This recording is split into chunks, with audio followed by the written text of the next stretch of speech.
Daddy. Hey, mau sang Yunis? Can you? Hello. Ya, can you hear me? Ada suara? Hah? Oh, kedengaran nggak? Yes. Oh, where's Danwin? Adakah? Iya. Oh, oke. Iya, kita doa dulu ya. Let's pray. Bapa kami di surga, kami berterima kasih untuk hari ini. Kami dapat kembali belajar dari firman-Mu untuk persiapan pemberkatan nikah untuk Danwin dan Yunis.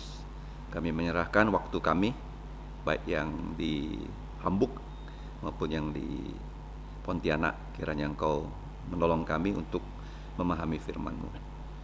Ampuni dosa kami, dalam nama Tuhan Yesus kami berdoa dan berterima kasih. Amin. Oke, kita belajar lagi. Mari kita buka dari Mazmur ya. Mazmur 127. Mazmur 127. Mazmur 127 itu dibaca oleh Danwin. Nanti Mazmur 128 dibaca oleh Yunis ya.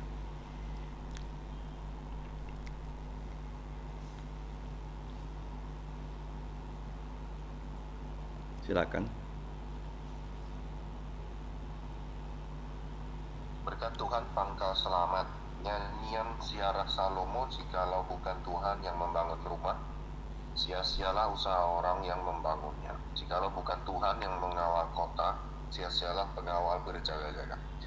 Sia-sialah kamu bangun pagi-pagi dan duduk-duduk sampai jauh malam, dan makan roti diperoleh dengan usaha susah payah, sebab Ia memberikannya kepada yang dicintainya pada waktu tidur. Sesungguhnya anak lelaki adalah milik pusaka daripada Tuhan, dan buah kandungan adalah suatu upah. Seperti anak-anak panah di tangan pahlawan, demikianlah anak-anak pada masa muda.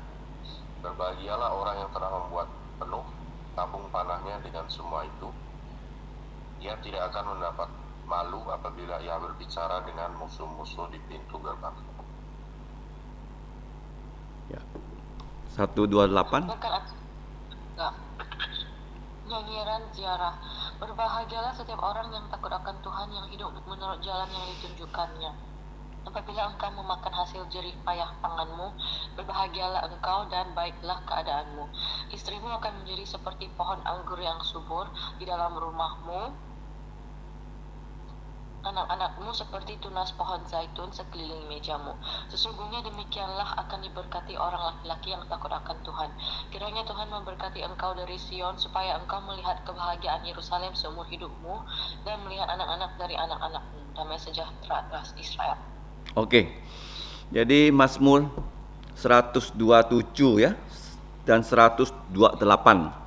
Kalau kita melihat yang di 127 disebut sebagai berkat Tuhan ya, sumber selamat. Nah, diawali dengan kata nyanyian ziarah dari Raja Salomo. Nah, kata ziarah ya, itu bukan seperti yang dipahami oleh orang-orang Indonesia, yaitu pergi ke kubur ya untuk ziarah, bukan ya. Ziarah ini dalam bahasa aslinya itu Mazmur naik gunung. Kenapa naik gunung? Karena kalau kita lihat di Perjanjian Lama ada perintah dari Tuhan kepada orang Israel yang sudah berusia 12 tahun laki-laki ya, untuk pergi ke Yerusalem untuk merayakan 3 perayaan. Apa itu 3 perayaan? 3P ya. Paskah, Pentakosta, dan Pondok Daun. Jadi mereka merayakan Paskah pada bulan Nisan ya, tanggal 14 Paskah. Kemudian Pentakosta itu 50 hari setelah Paskah. Hari raya panen, hari raya turunnya Roh Kudus ya. Hari raya ulang tahun gereja, karena gereja Perjanjian Baru didirikan oleh Tuhan Yesus pada hari Pentakosta ya, Kisah Rasul pasal 2. Nah, sedangkan orang Israel juga diperintahkan untuk merayakan hari raya yang namanya Pondok Daun. Jadi mereka harus berkemah ya. Berkemah, kenapa begitu? Karena mereka itu dipimpin keluar dari Mesir selama 40 tahun, mereka di padang gurun, ya mereka harus mengingat bagaimana Tuhan telah menuntun dan menolong mereka. Ingat ya, ada 3 perayaan ya, yang dinamakan dengan 3P ya, 3P. P pertama apa? Paskah. Orang Pentakosta, Pondok Daun. Iya, Pondok Daun. Paskah itu di mana mereka dibebaskan dari perbudakan di Mesir ya, dengan apa? Dengan darah anak domba ya, itulah yang terakhir. Anak domba disembelih, dioleskan di ambang pintu, sehingga pada tengah malam malaikat pencabut nyawa itu tidak mencabut nyawa dari anak-anak sulung dari rumah orang-orang Israel yang pintunya, tiangnya dan palangnya ada darah anak domba. Itu seperti Yesus ya, darahnya dapat membebaskan kita dari perhambaan dosa. Oke, apa arti Paskah? Passover, lewat ya. Maut itu tidak ditimpakan kepada orang Israel, tapi lewat. Nah, nyanyian naik gunung. Kenapa naik gunung ya? Karena Yerusalem itu berada di atas gunung.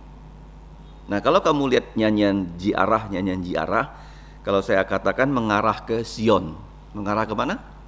Sion, arah ke Sion. Sion itu nama lain dari kota Yerusalem. Yerusalem ya, Jerusalem. Apa artinya Yerusalem? Salem artinya damai, shalom. Ya, damai. Fondasi, dasar ya. Dasar damai. Oke. Kalau kita lihat Mazmur naik gunung ini ada 15 Mazmur. Mulai dari Mazmur 120. Kalau kamu lihat ya, Mazmur berapa? 120 ya. Sampai Mazmur 134. 120 to 134. Oke, setelah Mazmur 119 yang paling panjang ya. Ya, yang paling panjang itu 176 ayat ya. 100 berapa? 176 tentang firman Tuhan. Tentang apa? Firman Tuhan. Ya, setiap ayatnya ada berbicara tentang firman Tuhan. Ya, coba kamu lihat 119 ya. Ini penting untuk diketahui ya. Ambil satu ayat saja. Pasti di situ ada nama dari firman Tuhan disebut. Coba dan ambil satu ayat dari Mazmur 119. Ayat mana aja, baca. Ayat berapa? Sebab memilih titah-titahmu. Ayat berapa? 173. Apa? Ayat berapa? 170. Oh, 173. Oke. Nah, hendaklah tanganmu menjadi penolongku. Oke. Sebab aku memilih. Nah, ini firman Tuhan disebut apa? Titah-titahmu, perintah-perintahmu. Yunis pilih satu ayat, pasti di dalamnya ada tentang firman Tuhan. Ayat mana saja dari 119 sebelum Mazmur 120 yaitu Mazmur naik gunung Yerusalem. Silakan. Biarlah bibirku mengucapkan puji-pujian sebab engkau mengajarkan ketetapan-ketetapanmu kepadaku. Mana itu kata ganti dari firman Tuhan? Ketetapan-ketetapan. Ketetapan-ketetapan Tuhan. Ya, hendaklah bibirku mengucapkan puji-pujian. Nah, kenapa begitu? Karena engkau mengajarkan bagaimana? Ketetapan-ketetapanmu kepadaku. Nah, ini kecuali kalau kita lihat ya, hanya ada ayat ya, seperti ayat 122. Di situ tidak ada. Hanya 122. Jadilah jaminan untuk hambamu, untuk kebaikan, janganlah orang-orang yang kurang ajar memerasaku. Hanya satu ayat. Ya, tidak disebutkan tentang apa? Tentang firman-Nya. Ayat 123, mataku sangat merindukan keselamatan darimu dan merindukan janjimu yang adil ya. Jadi setiap ayat ada. Nah, setelah Mazmur paling panjang 176. Nah, sekarang saya bertanya ya. Kenapa 176 ayat? Kenapa? Kenapa begitu panjang? Itu setiap ayat ya, kamu kalau lihat dari ayat 1 ya, di Alkitab sampai 8 itu ditulis dengan huruf abjad ya, orang Ibrani. Alef, Bef, Gimel, Dalet. Ya, sampai huruf yang terakhir itu Tau, 22 huruf. Berapa huruf? 22 ya. 22 huruf dari Alef, Bef, Gimel, Dalet. He, Waw, Jain, Ke ya. Teh, Yod, Kaf, Lame, Mem, Nun. Same, Ain, Pe ya. Terus Koresh, Syadik, Sin, Sin, Tau. 22 abjad ya, huruf bahasa Ibrani ya. Berapa? 22 huruf. Kalau 22 huruf kita kali dengan 8 sama dengan berapa? 176.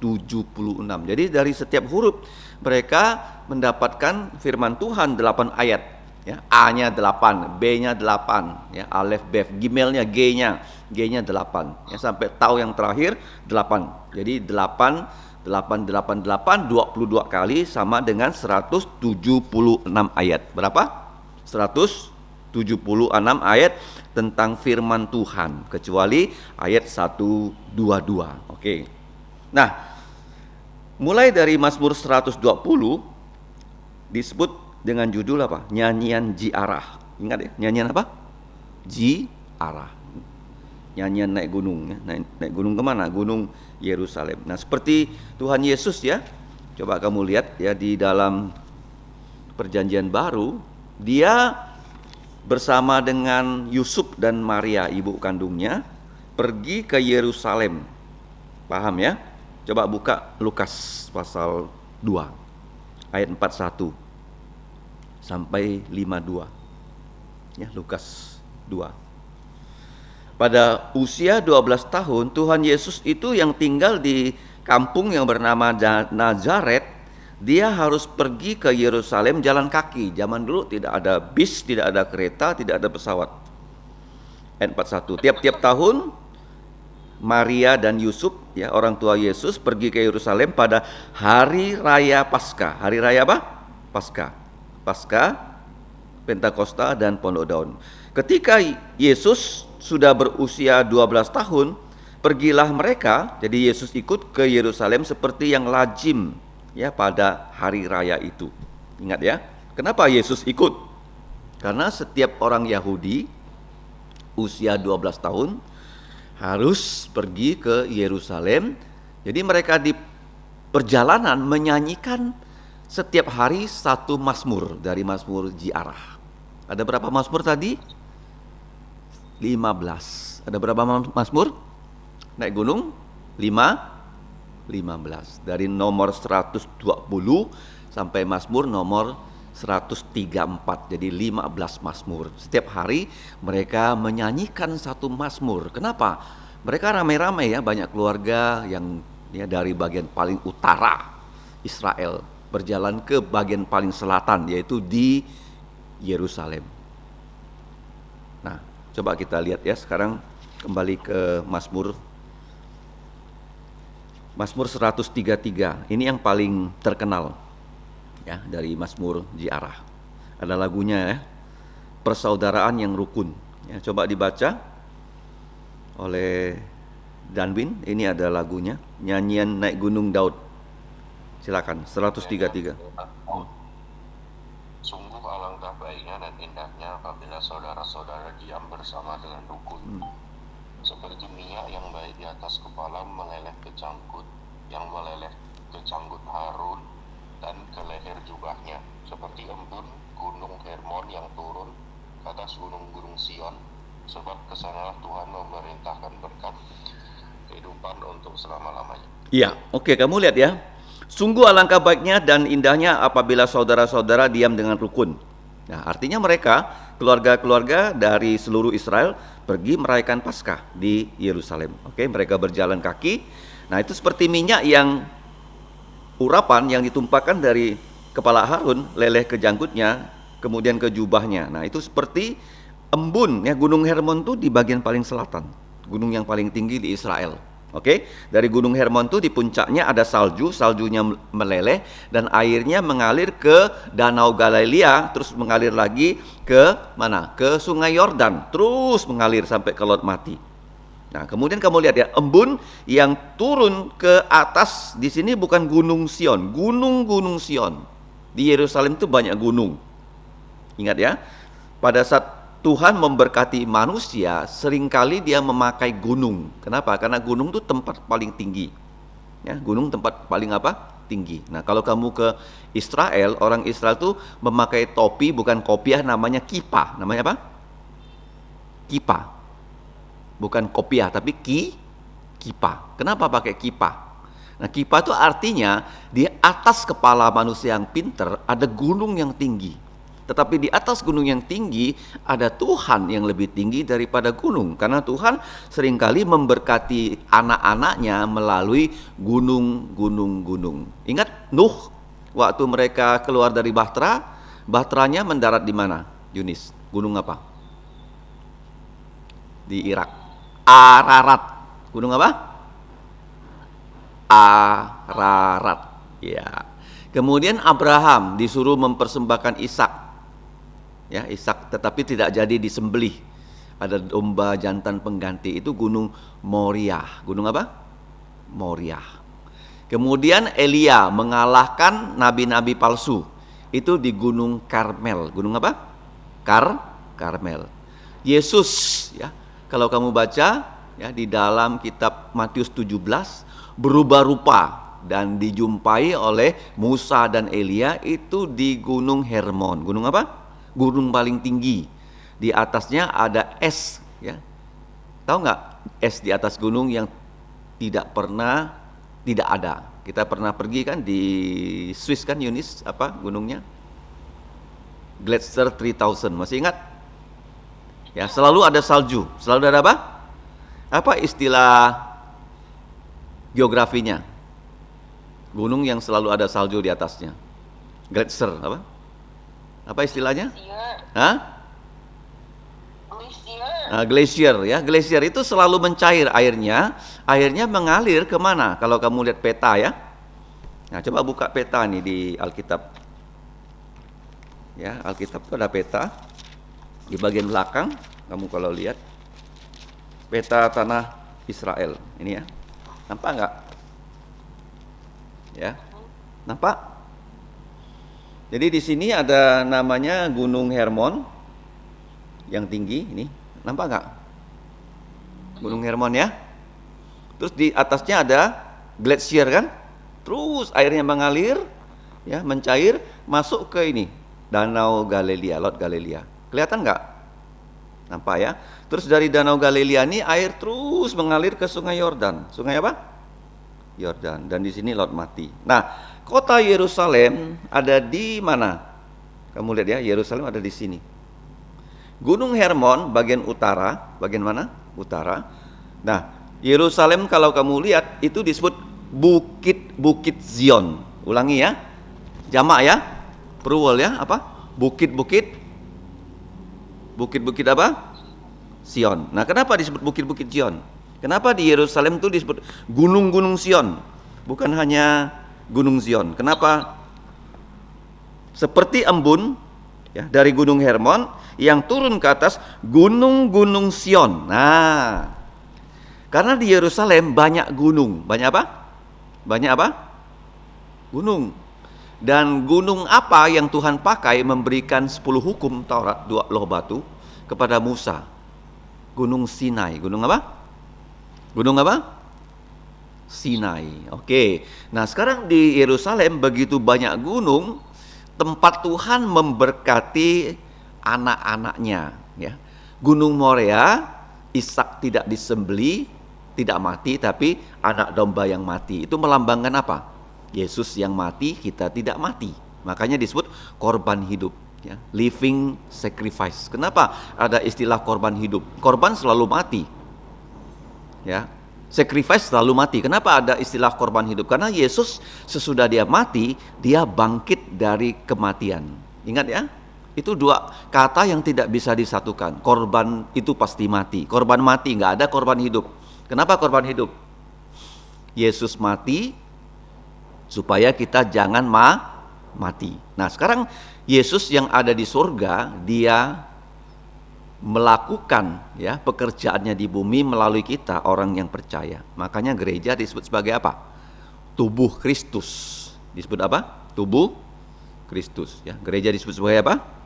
Tubuh Tuhan Yesus. Ya. Kita sebagai apa? Kakinya Yesus, tangannya Yesus dan sebagainya. Oke? Itu korban yang disebut korban hidup ya. Kita hidup untuk Tuhan Yesus yang sudah berkorban untuk kita. Oke, kita break sebentar. Saya mau switch kamera ya. Terima kasih.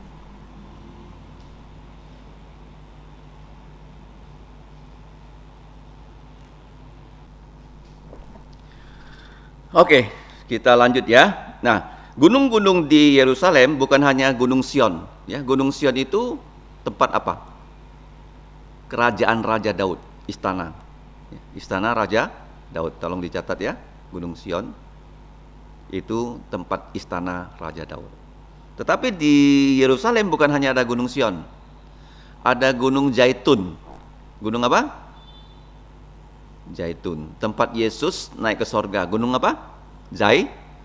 Zaitun. Tempat Yesus disalib. Gunung apa, Yunis? Bukit apa? Golgota atau Kalvari. Apa artinya Golgota? Apa artinya Kalvari? Tengkorak. Apa artinya? Skal. Tengkorak. Kenapa? Karena dari jauh kelihatan apa? Kalau kamu search di internet ya, kata Golgota, Kalvari, tengkorak. Ya, karena gunung itu di luar kota Yerusalem itu bentuknya seperti tengkorak. Nah, kalau kita lihat ya, seperti embun dari Gunung Hermon yang turun ke atas Gunung Sion. Nah, ke sanalah Tuhan memerintahkan berkat. Jadi kalau kita hidup ya tanpa berkat Tuhan, kita pasti mati. Bahkan berkat ini kehidupan untuk selama-lamanya. Oke, ini Mazmur yang paling terkenal 133. Sekarang kita membahas ya ke Mazmur naik gunung tentang keluarga. Tentang apa? Keluarga. Nah, mengapa 15 Mazmur?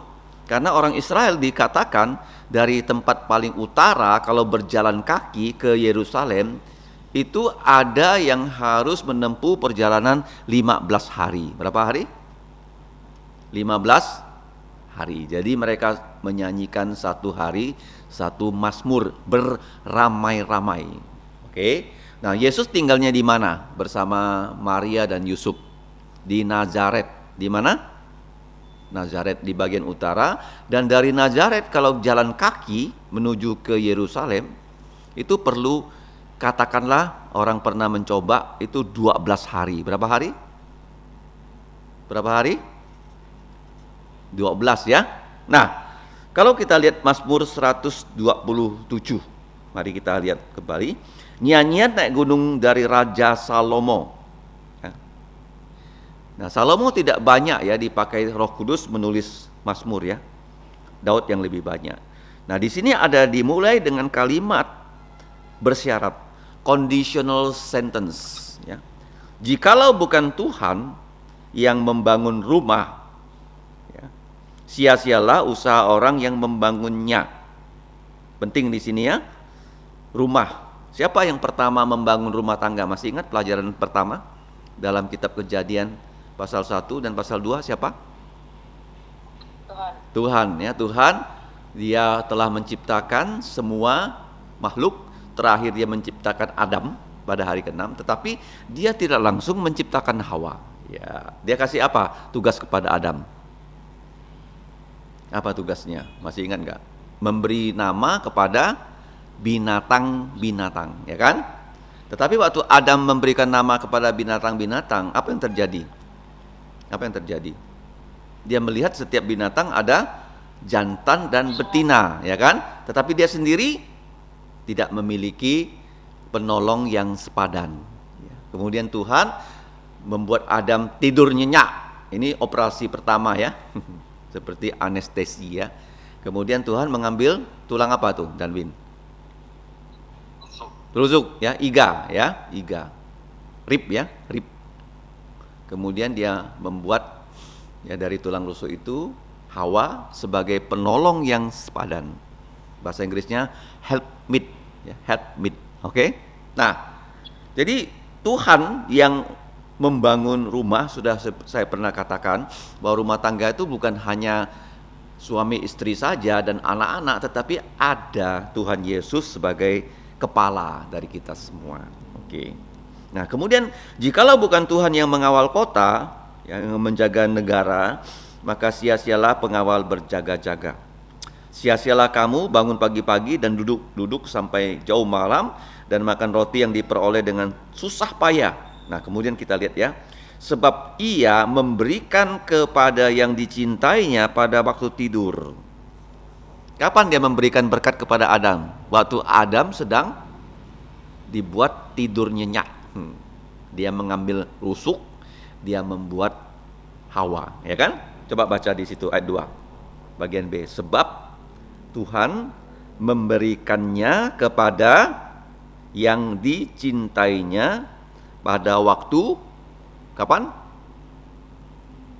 Tidur. Ya, ingat siapa yang tidur? Si Adam dibuat tidur nyenyak, diambillah tulang rusuknya, dibuatkanlah dari situ Hawa. Ingat ya, kalau Tuhan memberkati kita, ya, dia memberkati kita kapan saja dia mau. Ya. Nah, kemudian berkat apa sih yang paling besar dari satu keluarga? Bukan harta benda, tetapi apa? Ayat 3. Apa? Regenerasi. Sebab ya, ia memberikannya kepada yang dicintainya pada waktu tidur. Ayat ketiga. Apa berkat paling besar? Sesungguhnya ayat 3, anak-anak lelaki adalah milik pusaka dari Tuhan, dan buah kandungan adalah suatu upah. Nah, kata milik pusaka itu harus kamu garis bawahi. Orang Israel tinggal di tanah perjanjian, itu tanah itu tidak boleh dijual. Tanah tidak boleh dijual. Diberikan kepada masing-masing suku satu areal. Hanya satu suku yang tidak punya tanah, yaitu suku Lewi. Suku apa? Kenapa suku Lewi tidak punya tanah? Karena suku Lewi disebar ke seluruh Israel untuk menjadi pengajar firman. Suku Lewi hidup dari mana kalau tidak punya tanah? Mereka hidup dari persembahan orang Israel. Makanya sebagai orang Kristen harus memberikan yang namanya persembahan 10%. Berapa persen? 10. Ya, kalau di satu tempat, satu gereja ada 10 kepala keluarga, masing-masing sudah memberikan persembahan 10%, maka tempat itu bisa memiliki seorang gembala sidang yang full time. Ya kan? Karena 10 keluarga masing-masing 10%, maka bagaimana gembalanya bisa mendapatkan bagaimana income 100%. Jadi berapa keluarga bisa mendirikan satu gereja? Berapa? 10. Nah, oke. Jadi di sini kalau kita lihat ya, apa itu disebut milik pusaka? Tuhan yang memberi. Tanah pusaka apa? Tanah pusaka. Tuhan yang memberi ya kepada orang Israel. Dan mereka tidak boleh jual tanah itu. Ya, masing-masing suku sudah memilikinya. Kenapa suku Lewi tidak punya tanah? Karena mereka harus disebar ke seluruh Israel untuk mengajar firman. Ya, kemudian yang keturunan Harun di Yerusalem menjadi imam-imam. Paham ya? Nah, milik pusaka dari Tuhan. Nah, kemudian ayat 4. Coba baca. Danwin. Jadi anak-anak panah di tangan pahlawan, demikianlah anak-anak pada masa muda. Oke, jadi di sini seperti anak-anak panah di tangan pahlawan, demikianlah anak-anak ini baik laki-laki dan perempuan pada masa mudanya. Artinya mereka anak-anak ini sudah dilatih. Sudah di apa? Dilatih dengan apa? Yuk coba kita kembali ya ke Injil Lukas. Jadi sebagai orang tua ada tugas khusus ya untuk melatih anak-anaknya baik laki-laki perempuan. Kembali ke Lukas 2, coba dibaca. Lukas 2 tadi yang sudah kita buka tentang Tuhan Yesus berada di Yerusalem. Sekarang ayat 43 sampai 46 dibaca oleh Danwin, kemudian 47 sampai selesai nanti dibaca oleh Yunis ya. 43 sampai silakan. Habis hari-hari perayaan itu, ketika mereka berjalan pulang, tinggallah Yesus di Yerusalem tanpa diketahui orang tuanya, karena mereka menyangka bahwa ia ada di antara orang-orang seperjalanan mereka. Berjalanlah mereka sehari perjalanan jauhnya, lalu mencari dia di antara kaum keluarga dan kenalan mereka. Karena mereka tidak menemukan dia, kembalilah mereka ke Yerusalem sambil terus mencari dia. Sesudah 3 hari mereka menemukan dia dalam bait Allah yang sedang duduk di tengah-tengah alim ulama sambil mendengarkan mereka dan mengajukan pertanyaan-pertanyaan kepada mereka. Dan semua orang yang mendengar dia sangat heran akan kecerdasannya dan segala jawab yang diberikannya. Oke, 48 sampai selesai. Dan Win lagi. Dan ketika orang tuanya melihat dia, tercengang mereka, lalu kata ibunya kepadanya, "Nak, mengapakah engkau berbuat demikian terhadap kami? Bapamu dan aku dengan cemas mencari engkau." Jawabnya kepada mereka, "Mengapa kamu mencari aku? Tidakkah kamu tahu bahwa aku harus berada di dalam rumah Bapakku?" Tetapi mereka tidak mengerti apa yang dikatakannya kepada mereka. Lalu ia pulang bersama-sama mereka ke Nazaret, dan ia tetap hidup dalam asuhan mereka. Dan ibunya menyimpan semua perkara itu di dalam hatinya. Dan Yesus makin bertambah besar dan bertambah hikmatnya dan besarnya, dan makin dikasihani oleh Allah, dikasihi oleh Allah dan manusia. Oke, sesudah 3 hari ayat 46 ya, mereka menemukan Tuhan Yesus berada di mana? Di bait Allah. Ia sedang duduk di tengah-tengah di sini. Tokoh-tokoh bagaimana? Agama yang ahli dalam kitab suci. Sambil mendengarkan mereka dan mengajukan pertanyaan-pertanyaan kepada mereka. Nah, kamu lihat ya, ayat 47. Dan semua orang mendengarkan dia, sangat heran akan kecerdasannya dan segala jawab yang diberikan kepadanya. Yesus di sini usianya berapa? Berapa tahun? 12. Nah, 12 ya. Dia sudah belajar. Yesus itu manusia sejati. Dia perlu belajar berjalan, dia perlu belajar mengeja A, B, C, dan D, dan seterusnya. Tetapi bedanya, Yesus tidak pernah melakukan kesalahan. Dia perlu belajar. Jadi dia sudah belajar ya firman Tuhan, hukum Taurat. Sehingga dia bisa berdiskusi tentang hukum Taurat, tentang Alkitab dengan siapa? Para ahli-ahli hukum Taurat. Nah, ini penting ya. Jadi sebagai orang tua haruslah mengajar anak-anaknya apa? Firman Tuhan. Ingat ya. Jadi kenapa disebut ya anak-anak seperti anak-anak panah? Kita kembali ke 127 Mazmur. Anak-anak seperti anak panah di tangan pahlawan karena mereka dilatih. Dilatih dengan apa? Firman Tuhan. Oke. Nah, kamu lihat ya, di dalam Mazmur ya, kata kuncinya itu berbahagialah. Tetapi kata berbahagialah ini tidak sering muncul. Tidak sering apa? Muncul. Coba kamu baca Mazmur 127 ayat 5 bersama-sama. Ada kata berbahagialah. Berbahagialah orang yang telah membuat penuh tabung panahnya dengan semuanya itu. Ya. Ia tidak akan mendapat malu. Nah, ini ya. Apabila ia berbicara dengan musuh-musuh di pintu gerbang. Jadi di sini ya, kalau keluarga dikarunia anak, yaitu Tuhan memberikan anak sesuai dengan kehendaknya ya. Tidak boleh misalnya kita bilang ya keluarga kita hanya mau 1 anak atau 2 anak ya. Biasanya Tuhan memberikan jumlah anak sesuai dengan yang Dia inginkan. Ingat ya. Karena di sini ya mana mungkin ya tabung panah itu bisa penuh kalau hanya 1-2 biji ya kan. Nah, ini yang menjadi ya hal yang sudah jarang terjadi di zaman modern ya. Maria sendiri ya, dia punya anak-anak setelah Yesus lahir dengan Yusuf ya. Berapa anaknya? Anak laki-lakinya sudah ada 4. Berapa? 4. Namanya Yakobus, Yudas, Yoses, Simon, 4 anak laki-laki dan beberapa anak perempuan. Ya.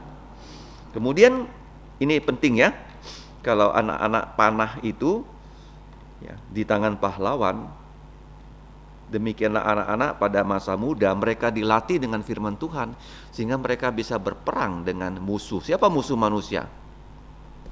Siapa? Siapa musuh manusia? Di mana-mana dia selalu dia dan mereka selalu memusuhi manusia. Siapa itu? Siapa? Danwin? Iblis dan kawan-kawan. Siapa? Iblis dan roh-roh jahat. Apa tujuan iblis? Supaya manusia jangan percaya Yesus, ya, sehingga manusia semua kalau bisa masuk ke neraka. Penting ya. Nah, ini jelas ya. Kalau anak-anak sudah percaya Yesus, maka dia bagaimana?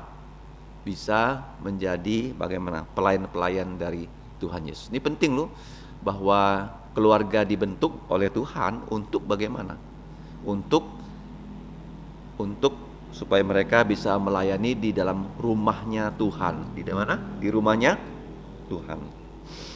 Oke, ini Mazmur berapa? 127. Kata berbahagialah. Sering muncul nggak di Mazmur kata berbahagialah? Sering tidak? Tidak ya? Hanya beberapa kali ya. Di Mazmur kamu kalau lihat ya, 127 ayat 5. Coba lihat di Mazmur 119 di bagian pertama muncul ayat 1, berbahagialah orang-orang yang hidupnya tidak bercela. Ayat 2, berbahagialah orang-orang yang memegang peringatan-peringatannya, yang mencari dia dengan segenap lubuk jantung. Ya. Tidak sering muncul kata apa? Berbahagialah. Mazmur 1 juga. Coba dibuka Mazmur 1. Penting ya, ini kebahagiaan kepada keluarga Tuhan janjikan, tapi dengan syarat ya, bahwa setelah anak-anak diberi, anak-anak harus dididik di dalam firman Tuhan. Mazmur 1 ayat 1, coba dibaca. Danwin. Berbahagialah orang yang tidak berjalan menurut nasihat orang fasik. Ya. Yang tidak berjalan, tidak berdiri, tidak duduk. Nah, ada kebalikannya, tetapi apa? Kesukaannya adalah firman Tuhan. Dan yang merenungkan firman Tuhan itu siang dan malam. Ingat ya. Kata berbahagia ingat di Mazmur berapa? Mazmur 1. Mazmur 119. Ya, kalau kita mencintai firman Tuhan, kita berbahagia. Kemudian Mazmur 127 ayat 5. Kalau sudah berkeluarga, diberi anak-anak, dan anak-anaknya harus bagaimana? Percaya Yesus dan faham akan firman Tuhan. Nah, sekarang kita belajar yang terakhir, Mazmur 128. Dimulai dengan kata apa? Yunis coba baca.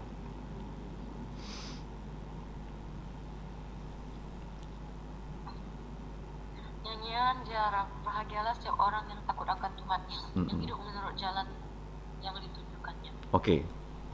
Berbahagialah semua orang, setiap orang yang takut akan Tuhan. Ya, takut ini bukan berarti kita melakukan kesalahan kita takut. Ya, takut ini disebut sebagai apa? Hormat. Referensial fear ya. Hormat. Di sini jangan lupa ada 10 berkat. Berapa berkat? Coba dicari ya. Ada berapa berkat untuk keluarga? Ada 10. Yang pertama, ayat yang ke-1. Apa itu? Ya. Yang hidupnya menurut jalan yang ditunjukkan. Ayat 2. Berkat pertama apa?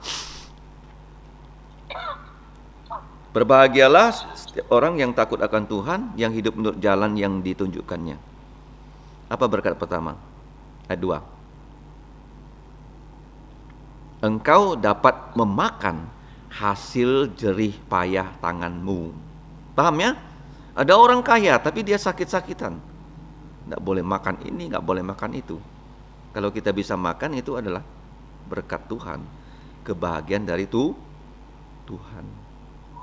Nah, yang pertama ya. Yang kedua, Ayat 2 juga. Berbahagialah engkau. Ya, blessed, happy be you. Oke. Yang ketiga,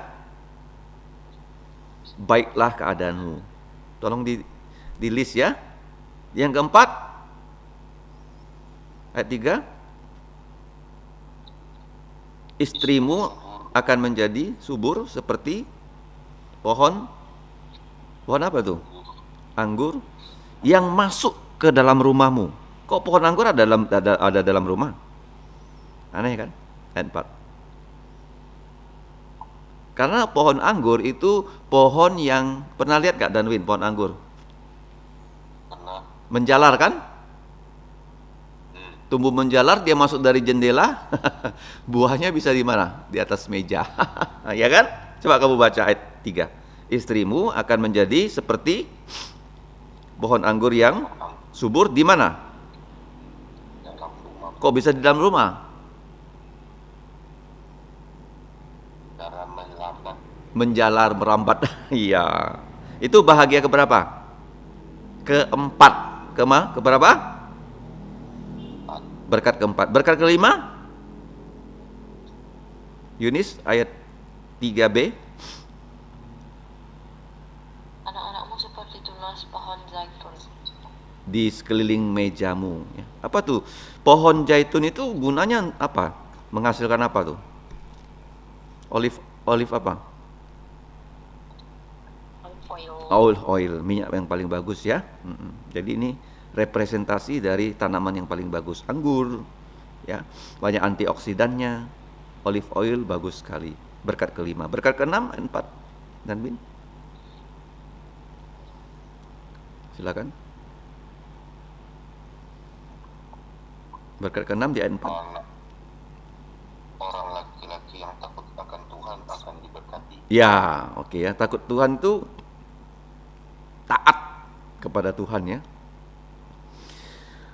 Berkat ketujuh, Yunis ayat 5.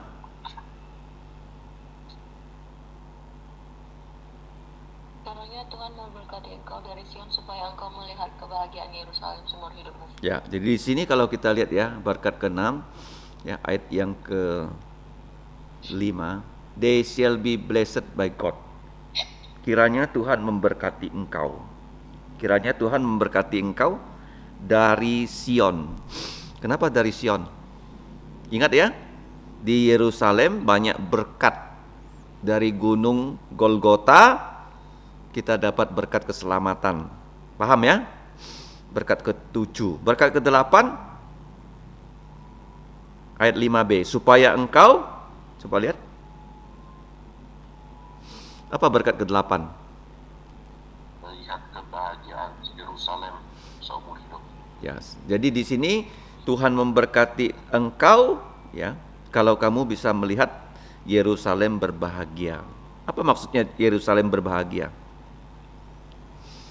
Sekarang Yerusalem, kita melihat Israel ya, mereka sekarang sedang perang kan, tapi nanti waktu Yesus datang kedua kali, mereka akan bagaimana? Diselamatkan semuanya oleh Tuhan Yesus. Ya, itu Israel ya. Kemudian kalau kita lihat ya, Yerusalem yang sekarang kita ada itu keluarga kita, itu seperti Yerusalem untuk kita mengabarkan Injil. Ya. Kemudian yang kedua, Yerusalem yang kita lihat sekarang ya, ada dasar damai itu apa? Gerejanya Tuhan. Jangan lupa ya, kalau kita melihat gereja Tuhan itu maju, ya itu adalah suatu kebahagiaan ya untuk kita. Oke, saya stop start ya dari kamera sebentar ya.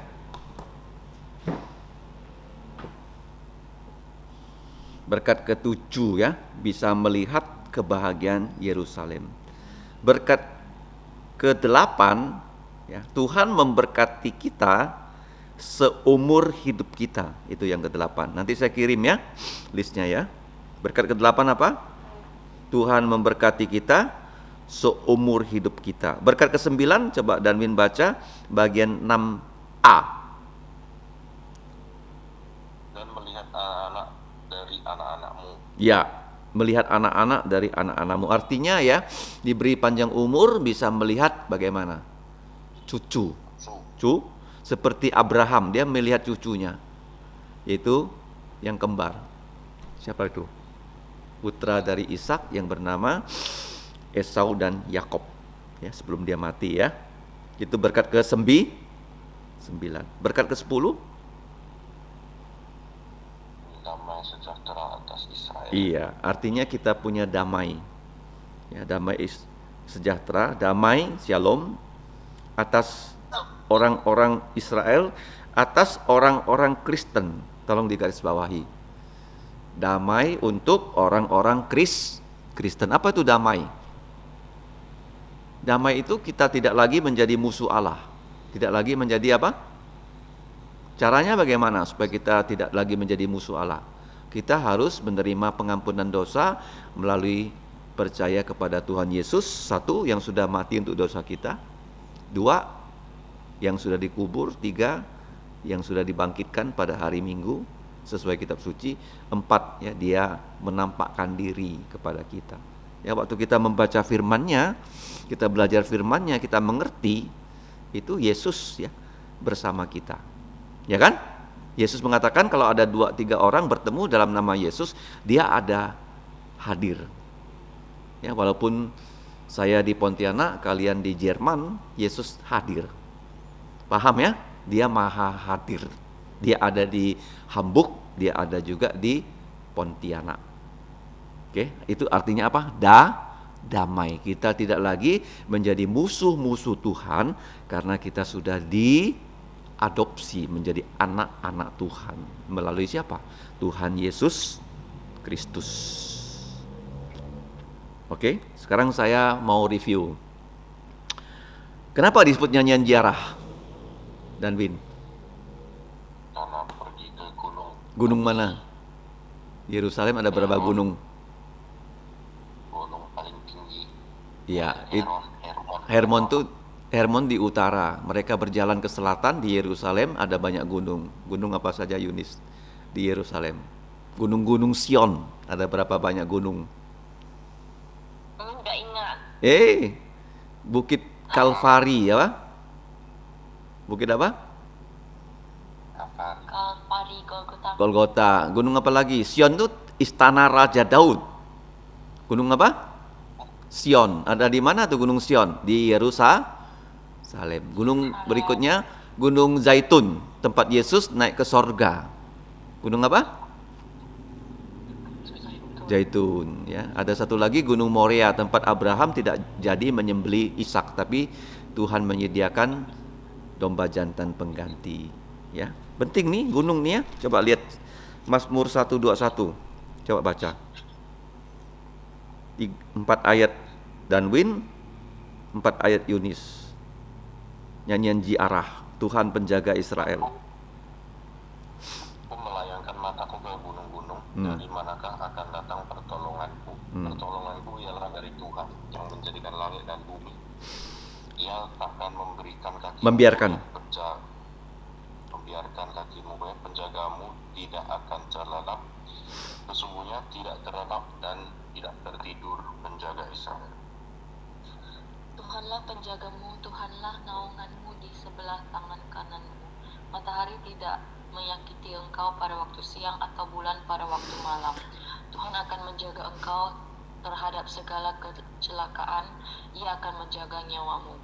Tuhan akan menjaga keluar masukmu dari sekarang sampai selama-lamanya. Ya, aku melayangkan mataku ke gunung-gunung, ya. Gunung tempat Bahtera Nuh mendarat di mana tuh? Gunung Ararat, ya. Dari situlah ya asal mula manusia yang di bumi. Ada berapa putra-putra Nuh, Yunis? 10. Sorry, 3. Ya, Sem, Ham, Yafet ya, ada 3 ya. Sem itu orang Asia, orang apa? Ham orang kulit hitam. Yafet orang kulit putih, ya kan? 3 macam orang di dunia kan? Sem orang Asia, Ham orang Afrika hitam, Yafet orang kulit putih. Ya, ingat ya. Jadi Gunung Ararat. Tempat Tuhan memberikan hukum Taurat, gunung apa? Sinai. Gunung apa? Sinai, Tempat Yesus disalib? Golgota, Golgota. Tempat Kalvari dan atau Kalvari. Tempat Tuhan memberikan air kepada Israel, gunung apa paling tinggi yang ada gletsiernya? Hermon, Hermon.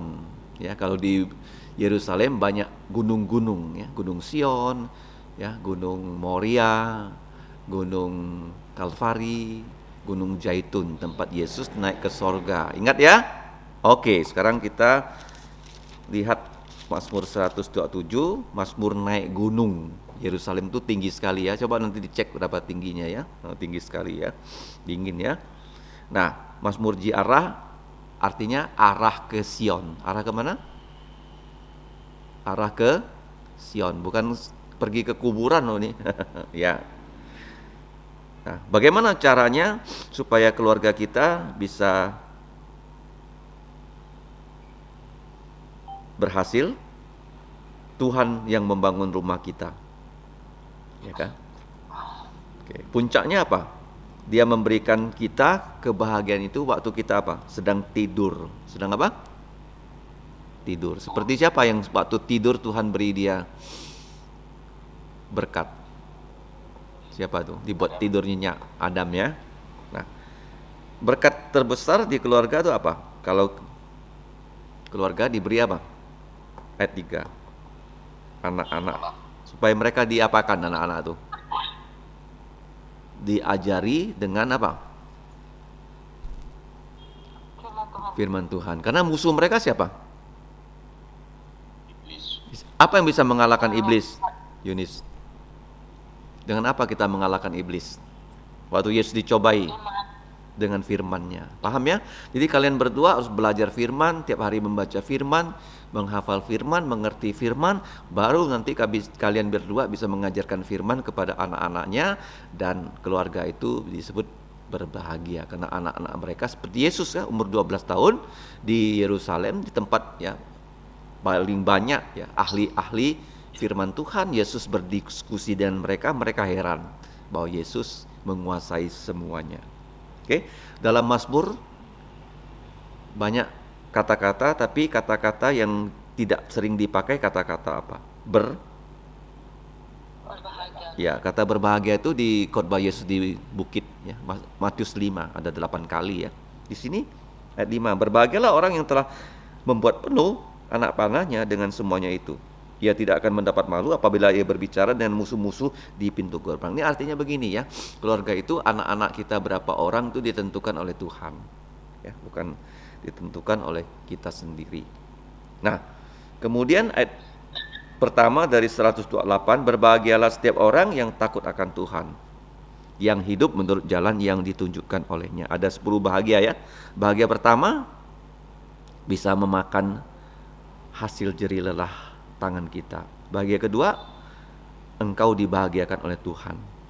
Bahagia ketiga, baiklah keadaanmu. Bahagia keempat, istrimu dibuat seperti pohon anggur yang masuk ke dalam rumah.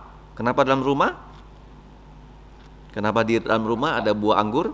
Karena pohon anggur itu merambat. Ya. Bahagia kelima, anak-anakmu seperti tunas pohon zaitun. Dia di sekeliling mejamu. Artinya ya ada minyak ya zaitun. Bahagia keenam, berkat keenam ayat 4, sesungguhnya demikianlah akan diberkati orang laki-laki, ini kepala keluarga yang takut akan Tuhan. Bahagia ketujuh, berkat ketujuh ayat 5, kiranya Tuhan memberkati engkau dari Sion. Bahagia 7, kita bisa melihat kebahagiaan Yerusalem, melihat gereja bertambah maju ya. Itu maksudnya, melihat orang Israel bisa percaya Yesus. Bahagia ke-8, berkat Tuhan itu berlangsung seumur hidup. Seumur hidup. Ayat 6, berkat Tuhan ke-9, bisa melihat anak-anak dari anak-anakmu, seperti Abraham bisa melihat cucunya, putra kembar dari Ishak yaitu Esau dan Yakob. Yang terakhir, dalam rumah kita ada apa? Damai. Nah, apa artinya damai? Semua kalian percaya Yesus, tidak lagi menjadi musuh-musuh Allah. Ya, percaya Yesus apa? 1, dia mati untuk dosa kita. 2, dia sudah dikubur. 3, dia bangkit dari kematian. 4, dia menampakkan diri. Apa artinya dia menampakkan diri? Kita percaya Yesus dan kita belajar firman-Nya. Yesus hadir di tengah-tengah kita, makanya namanya Immanuel. Ya, Allah beserta kita. Oke. Ada pertanyaan dari pelajaran hari ini? Mazmur keluarga ini ya. Mazmur apa? Keluarga. Mazmur nomor berapa? 127 dan 128. 28. Jangan lupa ya. Ada pokok doa apa? Yunis, tesisnya? Doakan tesis akan dikumpul pada akhir Januari. Oke. Jadi kalian akan ke pernikahan Monica? Amsterdam? Belum tahu. Kapan sudah? Akhir Maret. Ya. Udah. Dan Win, apa pokok doanya? Kerjaannya lancar? Lancar. Oke. Puji Tuhan ya. Ya. Belum ada sih. Cepat. Belum ada. Ada rencana kemana-mana traveling?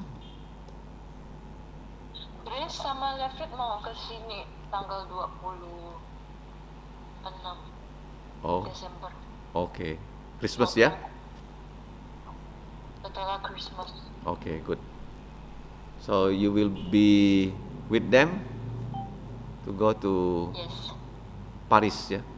Kok Paris? Bawa Swiss. ke Berlin. Oke. Jalan-jalan di Hamburg dan Berlin. And Oke. then they will go to Swiss together. Oke. Ya. Ini Ezra. Wait. Daddy lagi kelas.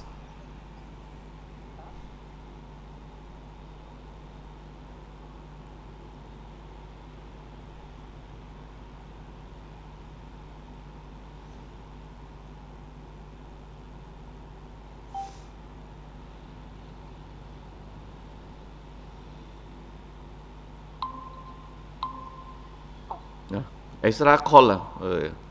Oke, kita doa ya. Ya. Oke, let us pray. Bapa di surga, kami bersyukur sudah dapat diberi kesempatan oleh Engkau untuk belajar firman-Mu. Kiranya Engkau memberkati, yaitu Danwin dan Yunis, supaya mereka dapat mengasihi Engkau melalui selalu belajar firman-Mu. Kami serahkan Bapa kehidupan mereka, khususnya Yunis yang tesisnya harus dikumpulkan pada bulan Januari tahun depan. Kami juga berdoa untuk kuliahnya dan juga pekerjaannya Yunis, bahkan pekerjaan Danwin. Kami juga berdoa untuk Grace dan juga Levit yang akan ke Hamburg pada tanggal 26 Desember. Kiranya Engkau menolong perjalanan itu. Setelah itu mereka akan menuju ke Swiss. Engkau juga menyertai. Engkau memberkati untuk keluarga Kenwin, kemudian keluarga dari saudari Esther yang ada di Chaissemen di Swiss. Tolonglah kami ya Bapa, agar kami selalu datang ke rumah-Mu untuk berkebaktian. Ampuni dosa kami, dengarkan doa kami, dalam nama Tuhan Yesus kami berterima kasih dan berdoa. Amin. Oke, selamat sore, selamat pagi. Ya, bye. Thank you, Daddy. Bye-bye. Bye-bye. Apa?